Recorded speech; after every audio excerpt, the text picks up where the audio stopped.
Então,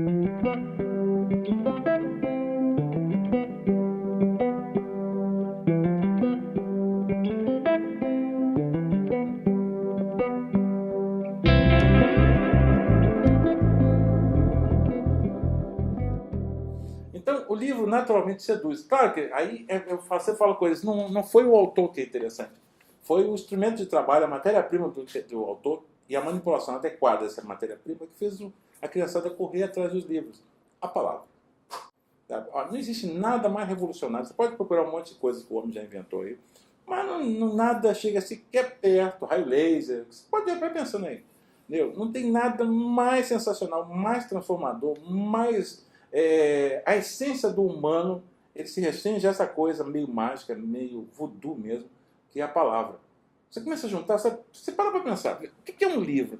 Livro o que é? É um amontoado de palavras. Se você sacudir assim, elas caírem da folha e se espalharem no chão, não tem sentido nenhum, cara. Abacaxi, chinelo, Joãozinho.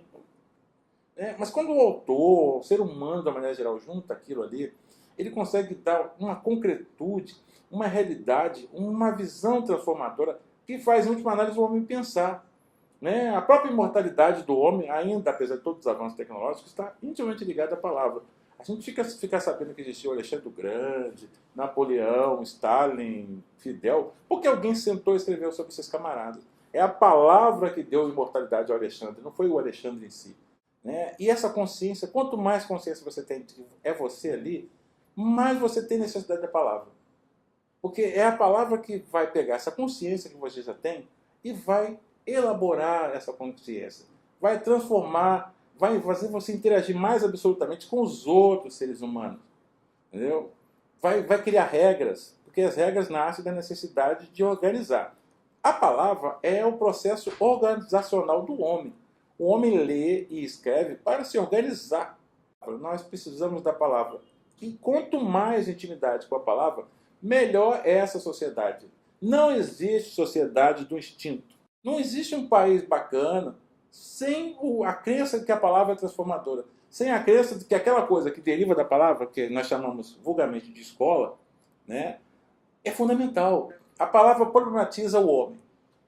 Quanto mais você lida e manipula a palavra, mais você tem necessidade da outra coisa que vem grudada, agregada à palavra, que é a interpretação. Nessa sofisticada alquimia que é interpretar, o homem começa a fazer aquela coisa que o singulariza. Pensar. Quanto mais o homem lida com a palavra, quanto mais ela o problematiza, mais ele pensa. Em uma sociedade onde muita gente está pensando, acontece uma coisa horripilante. Essas pessoas vão ter que discutir, resolver, escolher, por exemplo, um modelo de país, um modelo de sociedade, um modelo de relacionamentos, modelos culturais de aceitação, modelos de mitologia.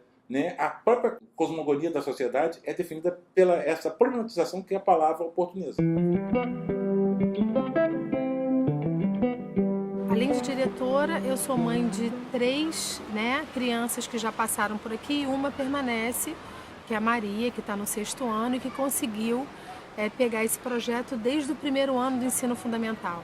Então eu vejo dentro da minha casa, na minha realidade muito próxima, o que esse processo de fato favoreceu a minha filha, ajudou, alimentou a criatividade, a sensibilidade dela. A escrita dela é uma escrita muito cheia de encantamento, muito cheia de verdades, muito cheia de sensibilidade. E isso, para mim, é a maior prova de que a escola está num caminho afinado com o projeto.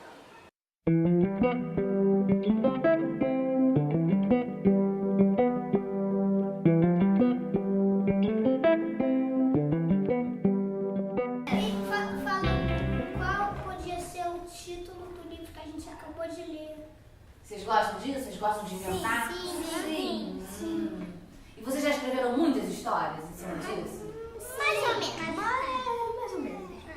E qual foi o título da história que vocês mudaram, que vocês mais gostaram? O meu foi o monstro monstruoso da caverna cavernosa. O meu foi o urso rabugento. E aí, chegando esses livros nas escolas, as crianças foram lendo esses livros, gostando dessas histórias e cada vez mais querendo ler mais livros. E os professores perceberam que podiam trabalhar esses livros sem ter que dar nota, sem ter que fazer uma prova e de forma muito divertida. Aí o Gente que Lê foi trabalhando as formas de ler o livro, se divertir com o livro, desenvolver cada vez mais texto depois que lê o livro, ou seja, as crianças queriam cada vez escrever mais e mais e mais depois que liam os livros. E como é que vocês se sentiram quando vocês mudaram o título?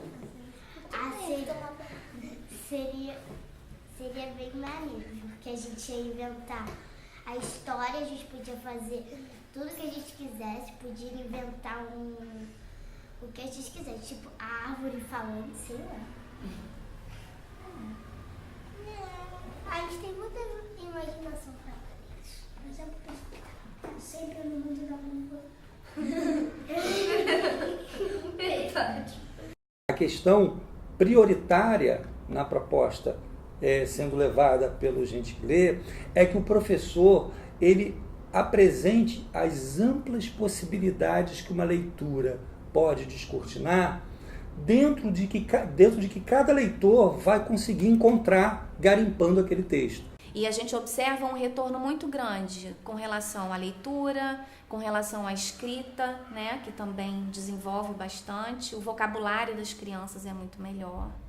E a gente tem retornos de fora da escola, de quando os alunos saem daqui, retornos da coordenadora, por exemplo, de uma escola que a escola é conveniada, falando de como as crianças têm uma habilidade boa de ler, de escrever, como elas têm desenvoltura de poder falar, e a gente também atribui isso ao projeto.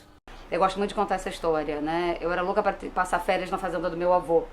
Só que eu tinha um problema grave, que meu avô não era fazendeiro, então não tinha férias nenhuma para passar na fazenda dele, né? E na minha escola vi uma menininha que ela chegava das férias toda empolgada, dizendo: ai, passei de férias na fazenda do meu avô. Eu tinha uma raiva daquela fazenda, daquele avô, daquela menina. E aí eu resolvi inventar nas férias seguintes. Eu cheguei na escola dizendo que eu também tinha passado as férias na fazenda do meu avô, só que a do meu avô era muito melhor que a do avô dela, porque a do meu avô tinha cavalo voador. E para minha sorte, né, eu nasci numa família que respeitava a brincadeira de criança. Eu nunca ouvi dos meus pais, né, ai menina, para de inventar besteira, para de inventar maluquice, né? Nem dos meus professores. Meus pais tiveram cuidado de me colocar em colégios onde tivessem pessoas que entendessem, né, a menina inventadeira que eu era.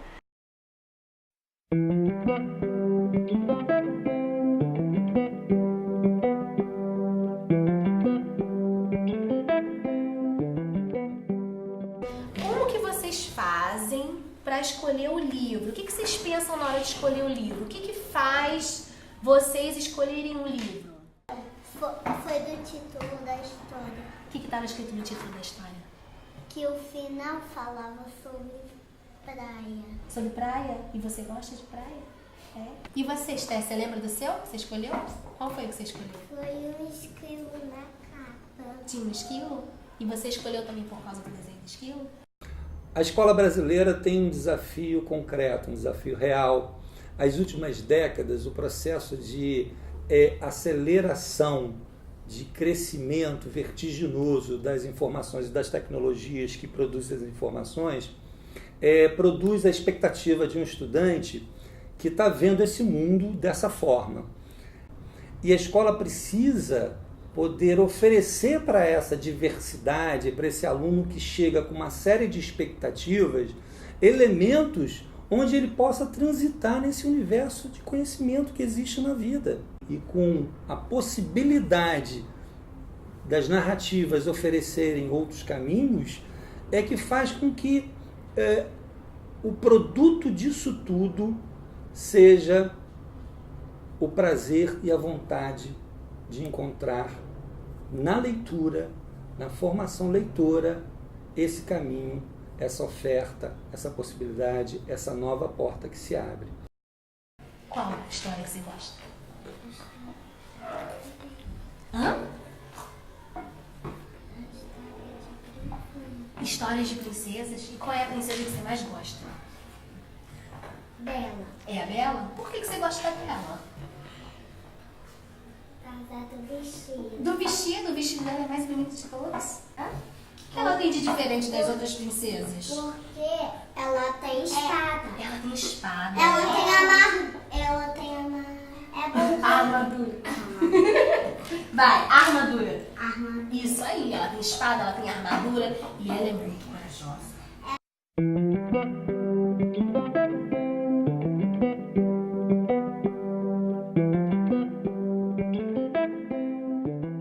O que é curioso é que depois que o professor compreende o conceito de interpretação, o conceito de compreensão, e o gente que lhe apresenta um outro conceito que faz com que o aluno possa trabalhar e criar uma interlocução com o texto lido, que é o conceito de recepção textual ou teoria da recepção.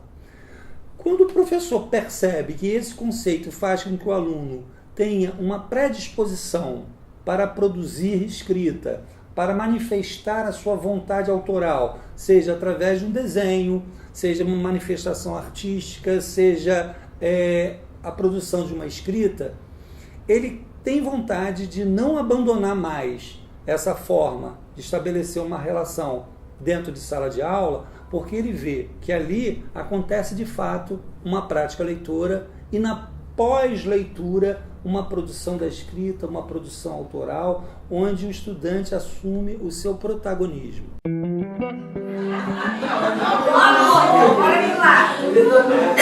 Gente, o Gente que Lê é uma proposta de práticas de leituras que precisa trabalhar essencialmente com a criatividade e não com a normatização da língua. A normatização da língua, ela é consequência do uso. E aí eu usei até a história da bicicleta, né?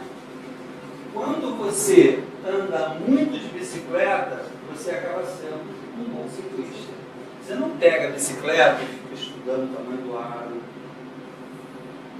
peso dela, estuda física para saber o que é equilíbrio. Você entra, começa a pedalar, cai, levanta, põe rodinha até que você sai andando enquanto um bom ciclista, correto?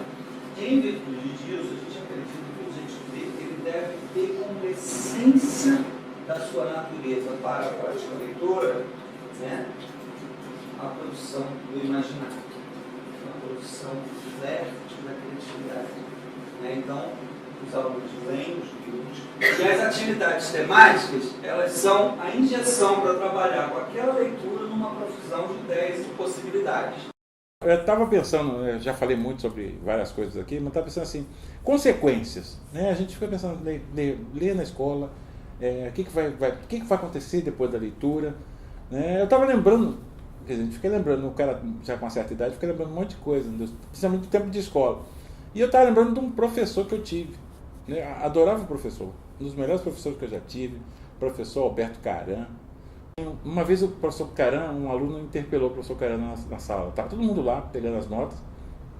Ele tinha dado uma prova, um teste. E aí o cara foi reclamar porque tirou 3. Acho que era 3. E aí ele falou, pô professor, por que eu tirei 3? Eu venho na sua aula, presta atenção. Aí ele virou para ele, depois do garoto falar muito, ele falou assim, ô meu filho, eu acho que você tem que falar com o professor Eduardo. Aí, professor, mas o professor Eduardo é português, meu problema é matemática. Eu falei, não, o seu problema é português. Aí, por que, professor? Porque se você lê a minha prova e não entende o que você está lendo, você vai tirar sempre 3. E olha lá, lamba os beijos, porque pode ser pior. Nesse aspecto, eu acho que entra o livro. O livro não é uma coisa, uma máquina que vai ensinar você automaticamente a pensar. É a sua interação com o livro que vai fazer você ser um ser pensante. Né? Então, não existe isso. É igual, por exemplo, prova de livro. Cara, prova de livro, segundo um amigo meu, um escritor, o Luiz Antônio Aguiar, ele falou que prova de livro é dissecação do livro. Porque na verdade é. Sabe? Não se deve dar um livro para uma criança porque ele chega à conclusão de que o cavalo do herói era branco e apareceu pela primeira vez na página 57. Não é isso, não é para isso que ele está lendo. Né? Ele está lendo para imaginar o cavalo do herói da história. Para ver similitudes com outros cavalos que ele viu, a construir cavalos que ele não irá ver ou que nunca verá, a criar um texto, a enriquecer a imagem que ele tem de um cavalo, até nunca vendo um cavalo ao vivo e a cores na frente dele. Né? Para que serve a leitura? O que se faz com a leitura? Não serve para nada. Ou serve para tudo. Depende que vai acontecer depois da leitura do livro, no caso nós estamos falando do livro, né? Então, não vai ser o autor do livro que vai transformar a sua vida, não vai ser o professor que te deu o livro que vai transformar a sua vida. O que vai transformar a sua vida é a interação que você vai fazer com aquilo que leu. Na medida que você lê e esse se torna um processo continuado, é que você vai começar a pensar, a refletir, a entender a prova de matemática do professor Caran, a compreender um funcionamento das placas tectônicas na aula de geografia.